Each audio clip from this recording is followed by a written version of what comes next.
afternoon, everyone, and welcome to the last panel of today, a very successful Capital Links forum. The panel is called LNG Shipping and the New Energy Landscape. My name is Chris Wiernicki. You can see we're going to cover a lot of ground, everything, I'm sure, from fuels to markets to future directions. And as you can see, we have a powerhouse panel of industry leaders, and they're very recognizable faces to everyone here. And they represent everything from public to private to institutional to oil and gas experience and perspective. Let me introduce the panel, first of all. I've got Captain Abdulkareem Masabi, CEO of ADNOC Logistics and Services. Mr. Evangelos Marinakis, founder and chairman, Capital Maritime and Trading Corporation. Evangelos, congratulations on the great Olympiacos win, by the way.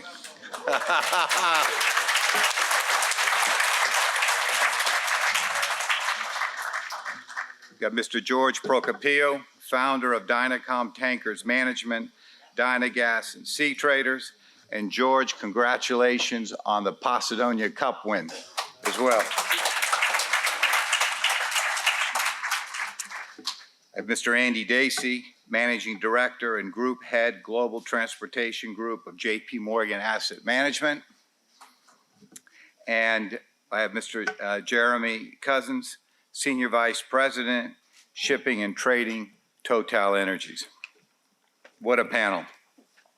Let me go ahead and kind of frame this up because I think you want to hear, spend most of the time hearing from this really prestigious group. But I think this afternoon what we want to do is bring all this collective experience, commercial acumen, and market insights together to talk about LNG, to talk about shipping and the new energy landscape, and in fact, is there a story between the three? And I think this story will be a lot about fuel readiness, about markets, about timelines, and quite frankly, in the case of LNG, about yesterday, today, and tomorrow. So we are in the early innings of a decade of change and uncertainty. You're going to hear that. It's marked by a new language of shipping. It's marked by new global shipping shapers, and it's marked by new boundary conditions: safety, availability, scalability, affordability of fuels and infrastructure. Clearly, what we've heard this afternoon is that short-term energy security and long-term energy transition and geopolitical turbulence are clearly dominating all our conversations. And as we connect the dots together this afternoon, you're going to see how important, I think, LNG has played, both in terms of a fuel and a market, both in terms of yesterday, today, and potentially tomorrow. You know that LNG is the lowest carbon fuel currently available in shipping of scale. It emits about 23% less greenhouse gas emissions compared to very low sulfur fuels. It also does offer a pathway, we've heard this from George actually in the panel before, to get to net zero by incrementally incorporating LNG, bio-LNG, and possibly in the future synthetic LNG. LNG in many ways is a pioneering fuel. It's a good role model fuel. In fact, every new fuel that we are talking about now has to in fact go through what LNG is going through right now. It is a practical transition fuel, and you will hear that it is also a fuel in transition. And it has in fact already addressed the three boundary conditions that we talked about: safety, availability, scalability, and infrastructure. And also, LNG has written the story of two great shipping stories. One is shipping for shipping, which is a decarbonization of fuel, but the other more exciting one is shipping for the world. As LNG, in fact, you see that market developing, is a market that moves LNG as a cargo. And as we talk about the future of ammonia and hydrogen and moving them essentially as fuels, that's exactly what we have been doing with LNG for the last 15 or 20 years. I just want to mention before we start this up that in today's regulatory environment, a vessel using traditional fuels in combination with energy-efficient designs has 10 years before it has any rating changes. The same vessel powered by LNG has a 20-year operational life before any rating changes due to CII. So I just wanted to put all that into perspective. And so I also want to say, again, to balance this out, that LNG is not without its challenges. Of course, we know methane slip and the fact that it has carbon content in its core. But in general, as you can see, we have a lot to talk about, so I'm going to go ahead and open the questions to the panel. And I'd like to start with one question to all the panelists to help us frame out the panel perspectives and provide us a reference point for the panel discussions. And the question is, what is your decarbonization strategy? But more importantly, what is your business playbook? Is decarbonization putting your business at risk? What role is LNG playing in both your decarbonization strategy and your overall business strategy? So, Captain, I'm going to go ahead and start with you, and I'm going to just work my way down the road here. Thank you, Chris. For us, we look at ADNOC and ADNOC Group companies, and the way how we looked at our decarbonization strategy, it's very unique. And today we look at almost like 3 mandates that we operate under, which is the ADNOC net zero targets by 2045, but also we have the UA target by 2050, but also as a ship owners and a ship managers and operators, we look at the IMO regulations. In ADNOC Logistics and Service, we look at the LNG as transitional fuel, and as you rightly mentioned, Chris, for us, it's an opportunity, and we look at the order book for the LNG dual fuel on order. There are more than 570 vessels to date, and it keeps increasing. So for us, alternative fuel is going to be definitely an opportunity for us that we see it growing in the future. We've just ordered new ammonia carriers, so we've just been in the VLGCs and the LNGs. So definitely we do appraise the opportunity that the LNG is actually posing to us. Secondly, the growing imports. I mean, we're seeing that Asia, for example, will definitely, the newborn volumes is projected to increase by 5%.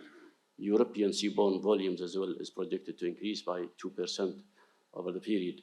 So all in all, LNG is definitely the reliable, I would say, widely adopted as a transitional fuel. And again, it does meet the criteria for the IMO regulations for the next 20 years. This is how we are looking at it from the ADNOC perspective.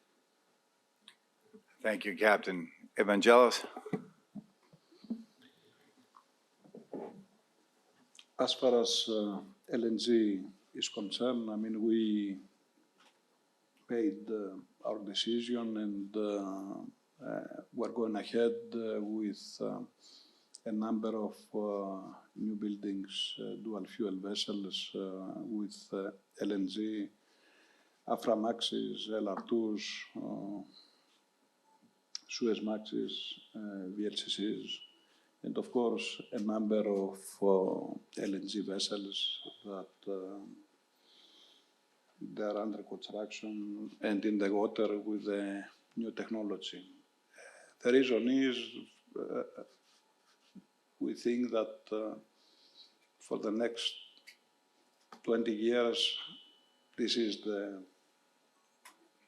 something that LNG has the infrastructure there and has been tested. Of course, it's cleaner.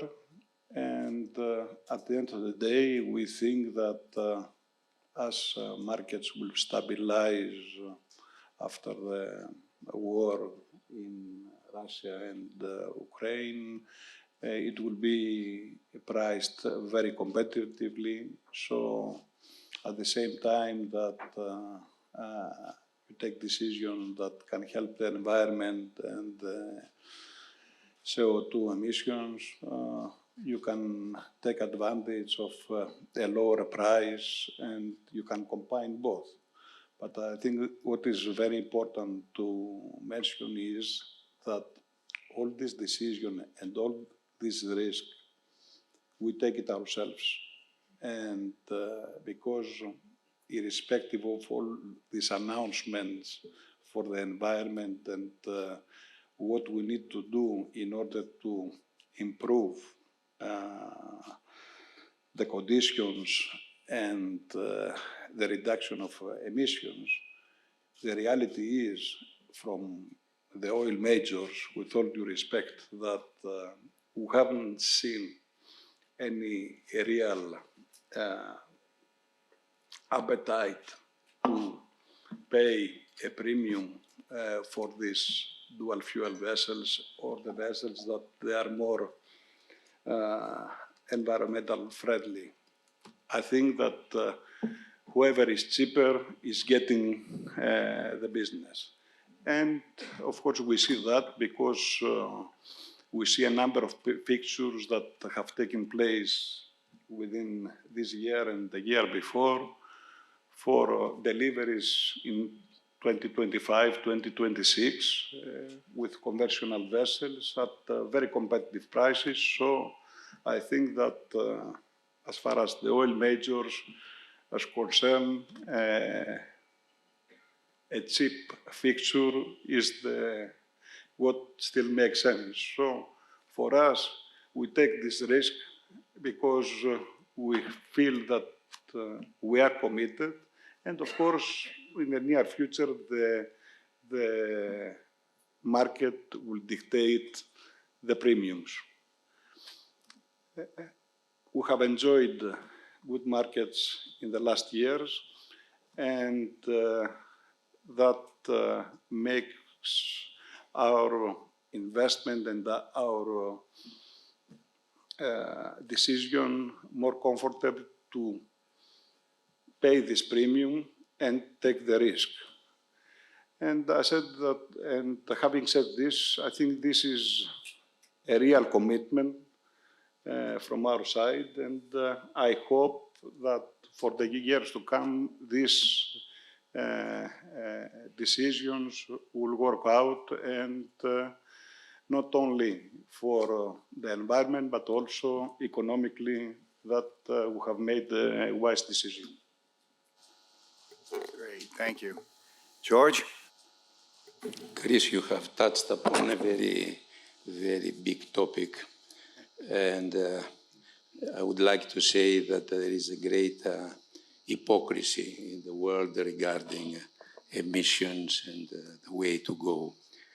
Since you asked what we are doing, I'll say this, but I want also to put the framework where the world is standing in a very few words. Of course, transportation by ships is the least polluting method, and that's why, and the most efficient, and that's why 80%, even more, of the global trade, as it was said many times, is with ships. We never, when we speak about alternative means of transportation, we're never thinking about the pollution that is created to build the roads or to make the tires that the transportation, the trucks and so on are using, which is a very heavy pollution. Coming in what we are doing, we are ordering ships that is the best available with the present technology. And never any owner goes to the shipyard to order a vessel with older technology. What is the best available today? And this is 35% at least more efficient in the from the previous models today. And what this means is that for first time, the environmentalist and the ship owners' interests are aligned, because our biggest expense is fuel. So the most we reduce the fuel, the most we reduce pollution. Pollution is proportionate to the amount of fuel that you burn and the type of fuel. There are alternatives, and LNG is the best, in my opinion. It took 40 years to have the infrastructure and the means to transport it, but it's very good for the LNG carriers where you have all the other features there. We are a family company, so we try to build environmental friendly ships, but we save $15 to $17 million per ship, plus a huge amount of running costs, because to run a LNG burning vessel, you need different crews from top to bottom. You need LNG type of crews. So LNG is now very much promoted by the United States. It's becoming they have ambition to become the first in the world, and they will do, and will be, and they say don't buy Russian gas, but they don't add, will give you at the same price. So Europe is buying the gas at energy 5 times more expensive. That's why Germany today is subsidizing the electricity bill of their factories. So there is a lot of hype in all these discussions, and I do believe that the combined diversification on the LNG carriers that are burning the LNG and tankers and bulkers conventional, in my opinion, is the best solution with the new type engines, the Tier 3 with scrubbers, and nobody's willing to pay, as my friend Evangelos said, the difference to foot the bill. So we are not institutions, we are companies that we want to survive, and we buy the best available. Thank you. Great. Thanks, George. Andy? Thanks, Chris. It's a pleasure to be here. Let me see if I can say something different than what was said so far. I certainly agree with the comments that have been made. I would say that if we just take a step back, and I think George was alluding to this, shipping definitely gets a bad rap. As was mentioned, it's certainly the most fuel-efficient and emission-efficient way of transporting goods around the world. What we often overlook is the fact that there's other types of industries out there that are certainly polluting a lot more than we are. Livestock industry, for example, represents 17% of global pollution. Certainly road transportation is in that 12 to 13% range. But however, we don't have any voting constituents. We don't represent a nation of any sort. So as a result, we become the punching bag, I would say, of regulators. And I think the big issue when it comes to the decarbonization strategy, and let me talk about that more broadly, is that we as ship owners can do everything that we've talked about. We can go and we can order LNG-powered ships. We can order green methanol-powered ships. We can order ammonia-powered ships. We can order, well, hydrogen is probably still some ways off. But as Chris mentioned, and perhaps the underlying theme of this panel is the safety, availability, and scalability of all these alternative fuels. And I think it's no mystery that these fuels are certainly not available. Some of them are not safe, and the scalability is in significant question. I think, most recently with the development of AI, again, there's no mystery there, but the amount of power that AI consumes as you do an AI search is often 8, 9, 10 times as much power as a traditional Google search. So if you think about the incremental energy requirements that are needed globally, it's not going to shipping. It's not going to be going to producing alternative fuels.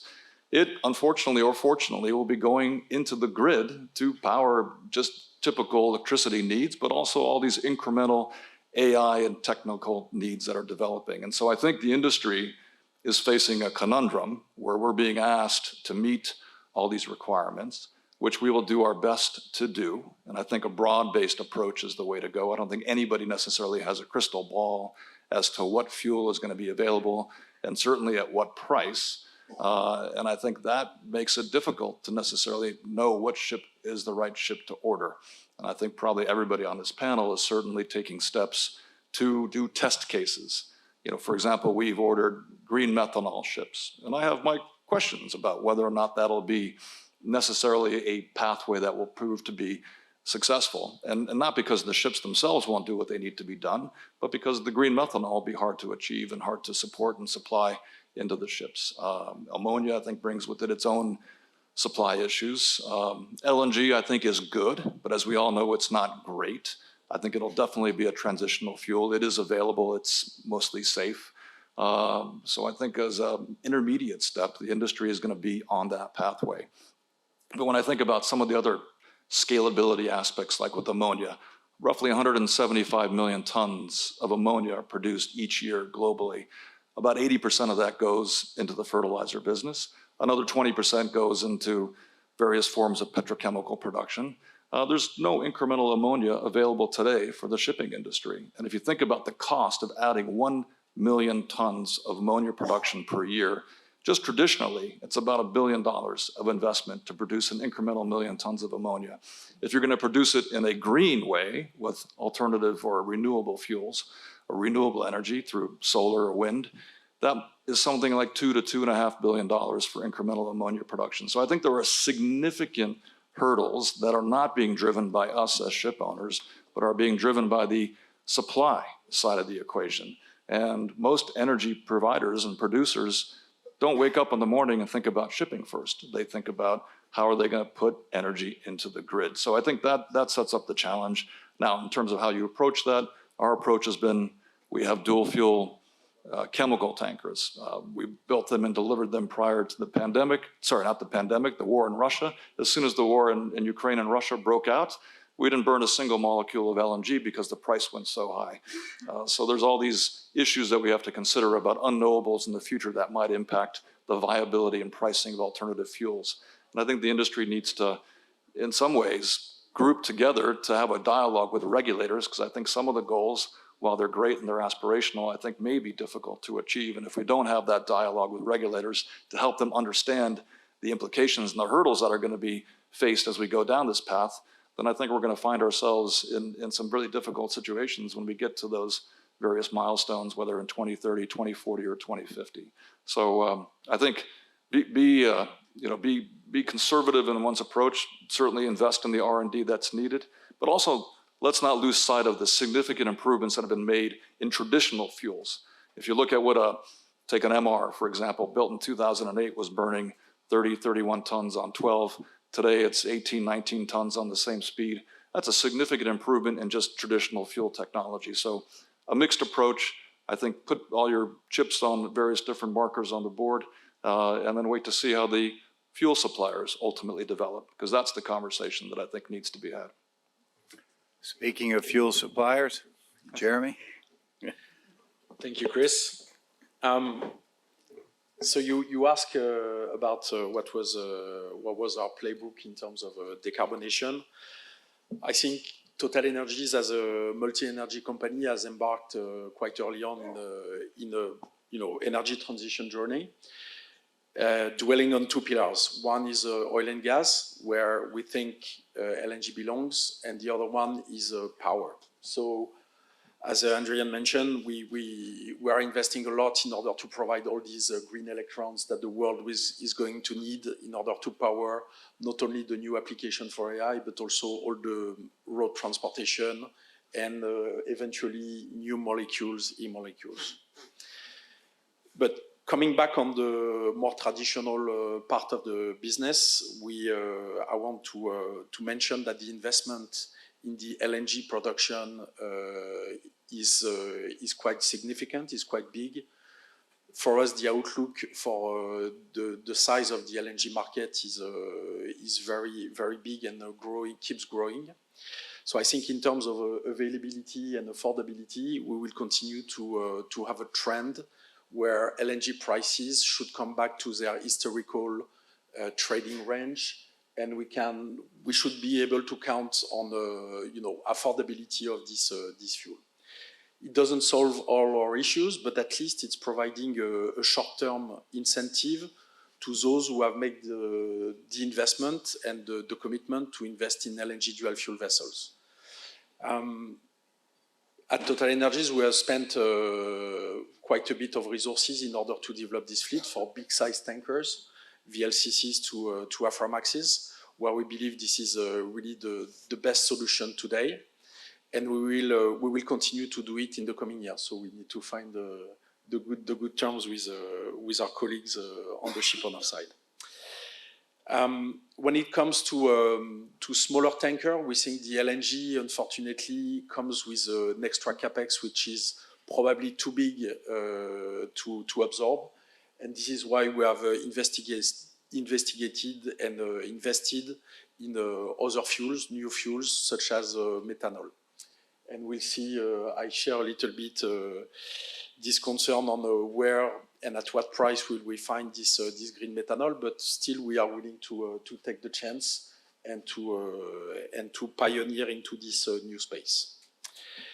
On the LNG, really, I think those who have made the commitment today on the VLCC, we think you can enjoy between, I don't know, $8,000 to $10,000 per day discount if you use LNG as a fuel on the correct trade versus a conventional vessel.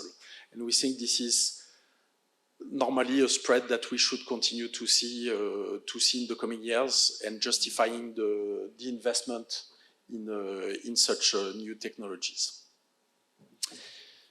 Well. Great, thank you.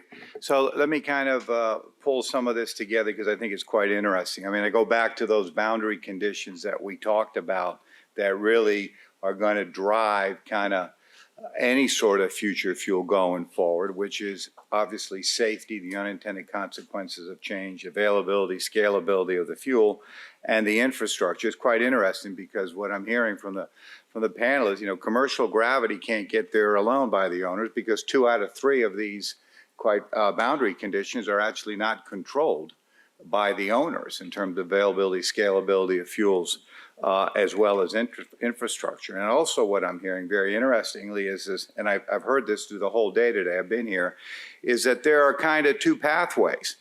And we should not discount conventional fuel right now, along with biofuel and potential onboard carbon capture to kind of begin to stretch kind of our timeline before the e-fuels come in. And then, of course, we have LNG and bio-LNG moving forward. And it's very interesting because the new requirements, the fuel EU requirements, actually bring these 2 together.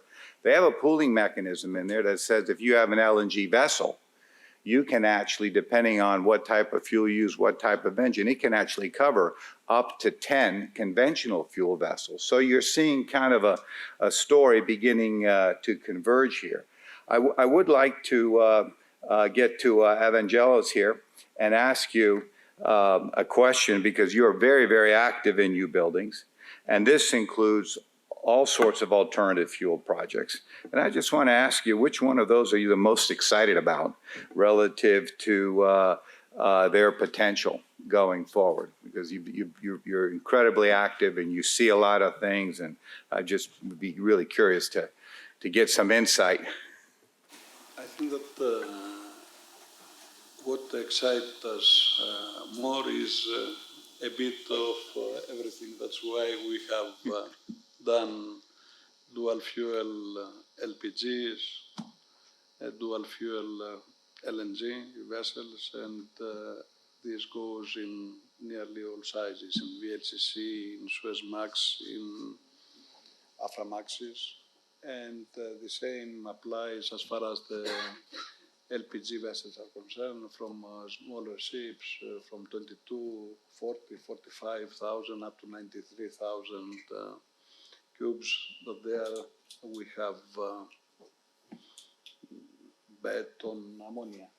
So, but let's leave ammonia on the one side right now, and we concentrate on the LNG. So we feel that, as we said, for the next 10 to 20 years, we'll go forward with it. The infrastructure took a long time to be built, and even today, bunkering an LNG vessel, it hasn't been as easy as we think, and we see that you have a ship, an LNG bunkering vessel that will only do 2 or 3 or 4 bunkering operations within a month, which of course this has to change and be able to do more, and so it will be cheaper. And but what I'm saying is that all this takes a very long time at a significant expense, and you need to subsidize it for the first years of operation. So if we are to have a serious discussion about other alternative fuels, you can imagine that we are still in very early stage and it will take a very long time. So answering your questions, I think that we want to be in all sizes, and as I said, I mean, is a premium between, let's say, 15 to 20, 25 million, and if you extend this to container vessels with bigger engines, it can be higher. And we want to be in all market sectors. And as I said, this is a premium that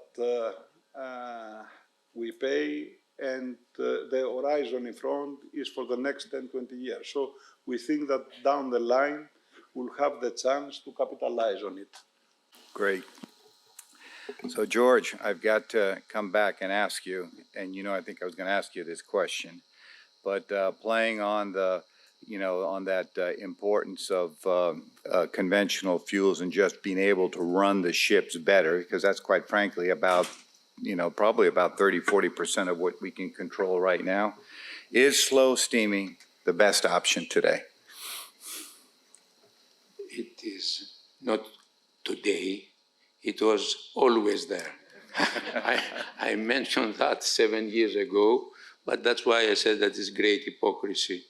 If 7 years ago they would say that we reduce the speed for 2 knots, would have saved millions of tons of CO2 emissions over all these years, and our friends from Scandinavia will have a better market for their ships, and they had to have COVID to improve the market. In Cyprus, they wanted to kill me, why I proposed slow steaming. So slow steaming, which now it is with another name because many great egos are around, it is named horsepower reduction. They changed the name. You know, it was very, very odd to use the same name. So it is and will be always, and you can compensate with the size. Of course, to say that we built 500,000 tons tankers and so on, once upon a time they were, but there is no infrastructure. And as we have seen over the years, the standardization of the various sizes is very important. You cannot change this overnight. So the good solution would be 8 knots with, or 7.5 knots with double size vessels. The ones that were going 15 and were 40,000, you make them 80,000 and so on. But this is easy to say, very difficult to be implemented. So yes, I insist this is the best, and on the ship, the best solution. And on the ships that we are building, we are calculating them with 14.5 knots. So we have a margin of 2 knots, which will make them at least 50% more efficient, maybe 60% more efficient on the previous generation of ships.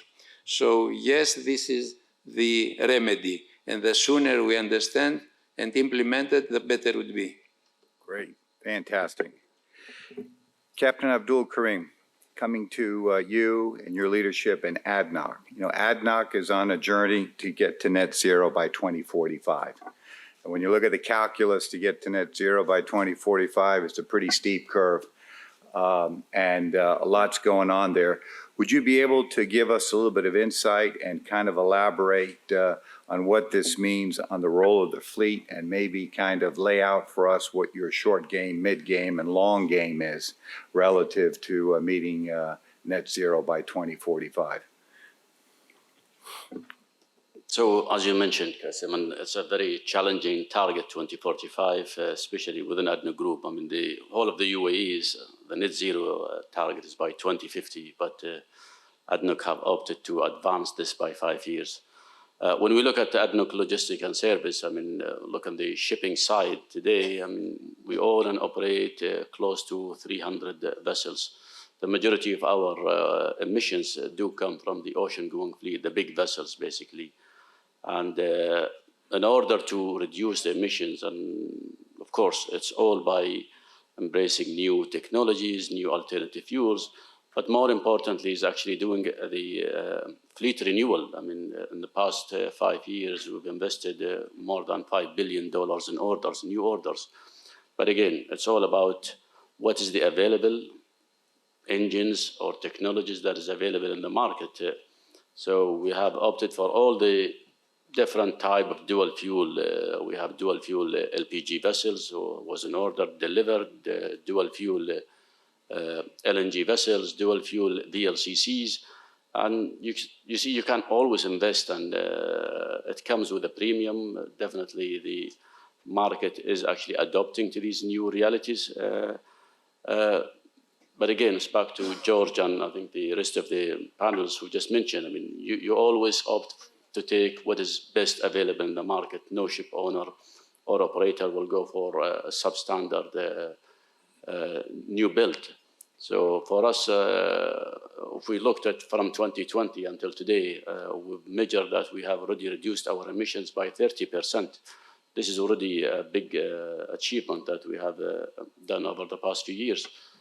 All those vessels that does come with like air lubricating system, shaft generators, you name it.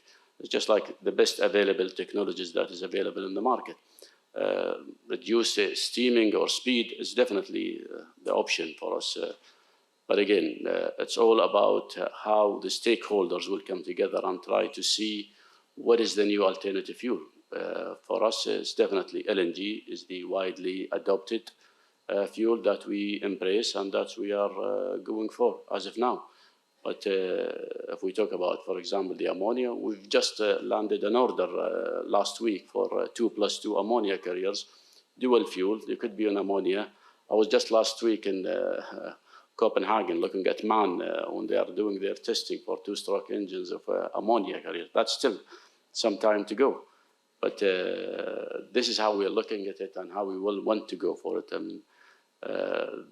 Definitely, I mean, there's no such magic solution, I would say, today to completely transform the industry overnight, apart from slow steaming, available of dual fuel of LNG, which is widely already accepted and adopted. LPG, yes, we are doing it today. I mean, in our LPG vessels, dual LPG vessels, but that's it. I mean, how much you can do if the stakeholders are not there to help and support. So this is how we are looking at it, Chris. Great. Thank you, Captain. Picking up on the comment on the premium, Andy, since you're a banker by background, I'll ask you a question. Who should pay the green premium? And is sufficient green financing available to pay for shipping's energy transition, or will we still be reliant on traditional models going forward? Who should pay for it? Well, I think we all should pay for it, unfortunately. But if we all pay for it, then we're all paying a very small amount. And I don't think it's unreasonable to expect, and I'm really talking about the consumer. And as we all know, shipping is such a small percentage of the ultimate cost of whatever product or commodity is being delivered that the impact to the consumer shouldn't be that dramatic. But that requires that the end user that ultimately moves the cargo has to have that willingness to pass those costs on.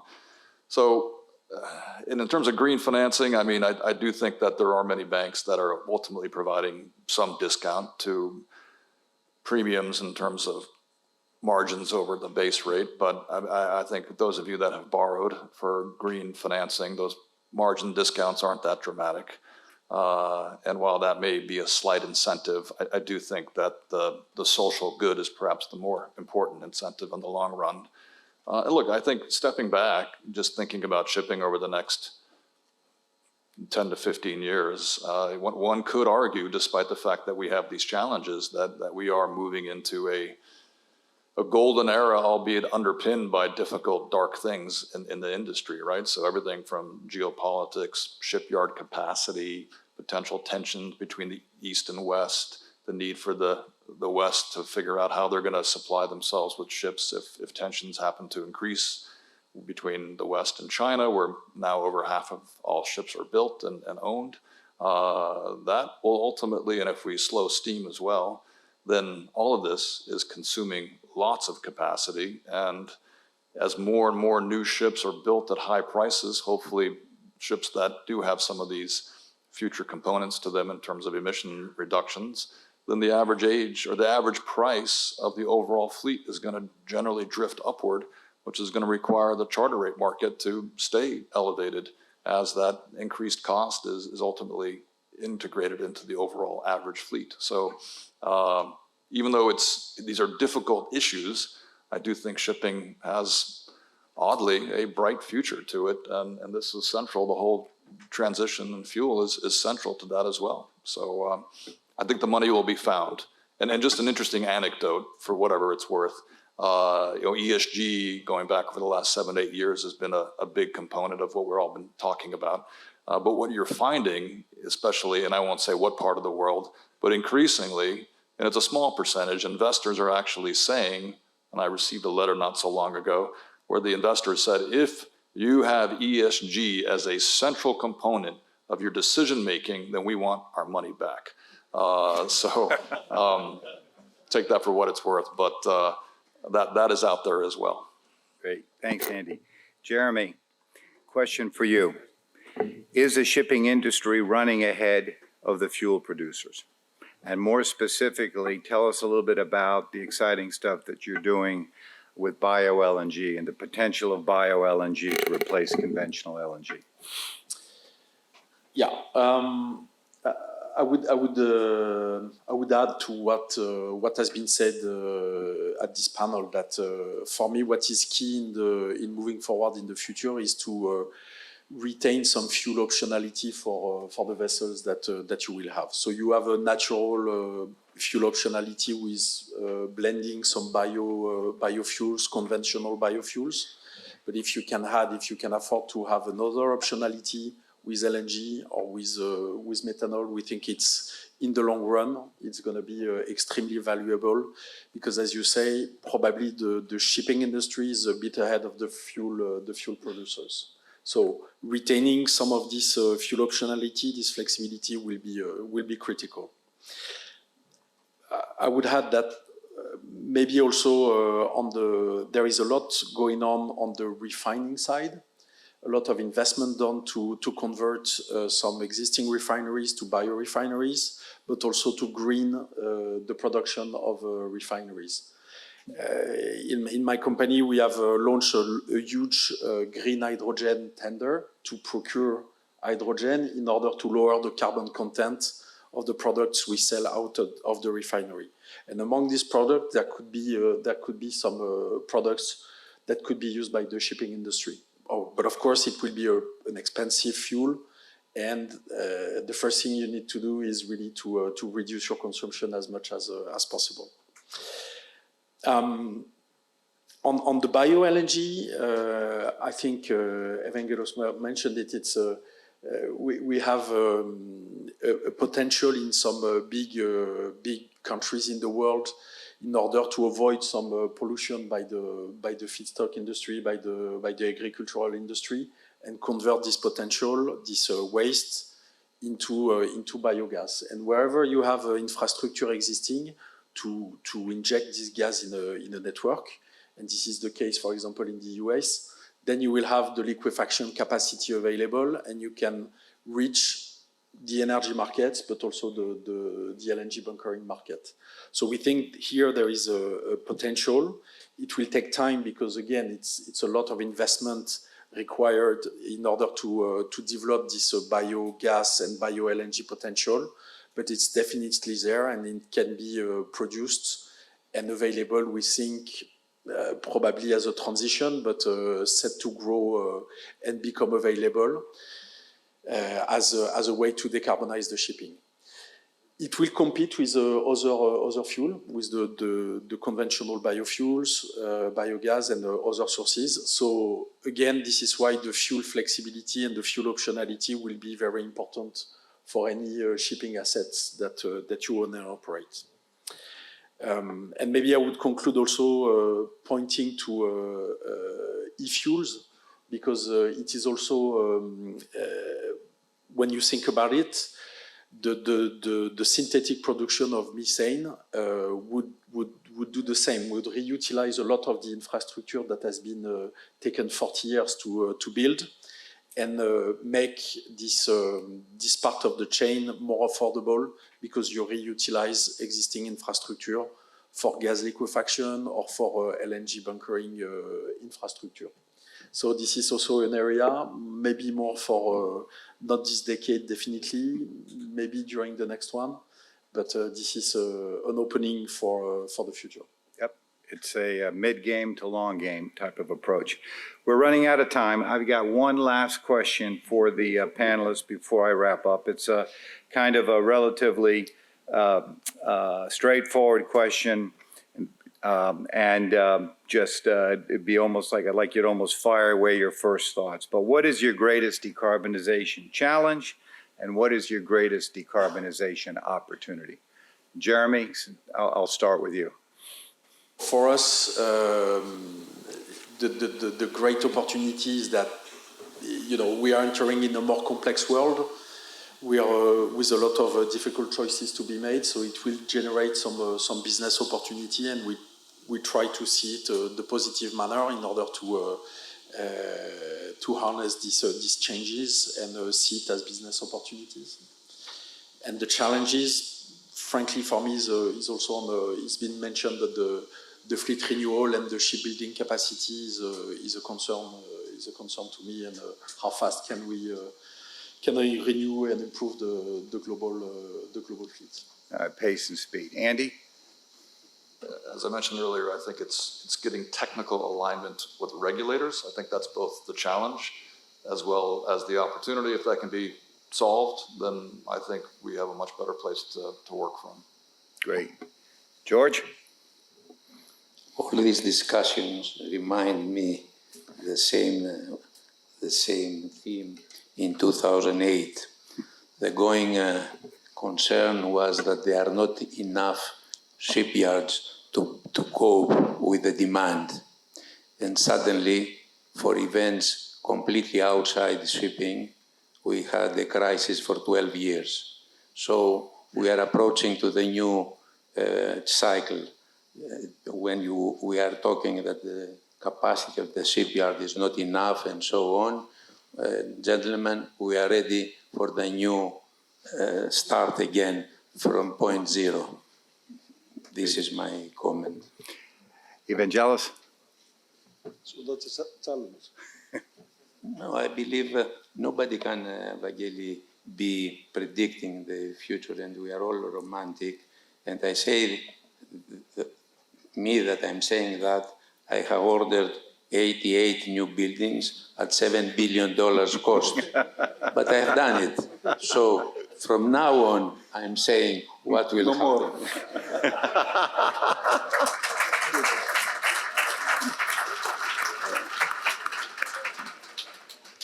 So that means we have invested similar amounts, so no more, we say. Definitely. No more. No more. No, I think that the challenge for us is that all this access investment in alternative fuels to see that in the near future, when all the deliveries will take place, we will enjoy a healthy market, and of course, together with a healthy market, a healthier environment for everybody. And I think this is a big challenge, and we are ready, and we are one of the very first ones to go for it. Great, thank you. Captain? I think for us, it's always about how we are pushed. Actually, that's the biggest challenge, is how we are pushed to take decisions on what is the new alternative fuels. And we are investing heavily, just like everybody here. But of course, the technology or the engines or the infrastructure is still lagging behind. And we are almost like ahead of the industry when it comes to basically hugely investing, putting billions of dollars into new vessels. Opportunity will always come on. Of course, carrying alternative fuels or embracing new volumes for us, that is the opportunity in it. But again, I think the challenge is bigger than the opportunity, at least in these days. Great, thank you. Well, let me just quickly wrap this up, because this was just great to hear from this very distinguished panel. But I think a couple of things that I wrote down here that we heard today was directly, again, from some of the biggest players in this industry is, one, LNG is a fuel with a lot of life ahead of it. There are challenges there that are there, but it will remain a critical factor in shipping's energy transition. I think we heard it is a transition fuel as well as a fuel in transition. I think we've heard through the panel that everyone agrees that success is a team sport, and probably I'd go as far to say in some ways a shared responsibility. And every owner here has had a different, there are different game plans out there. There are different playbooks to manage the family of uncertainties that they have to deal with on a day-to-day basis. So I want to just, if you can give the panel a round of applause, and I want to thank all of you for your time, your wisdom, and your insight.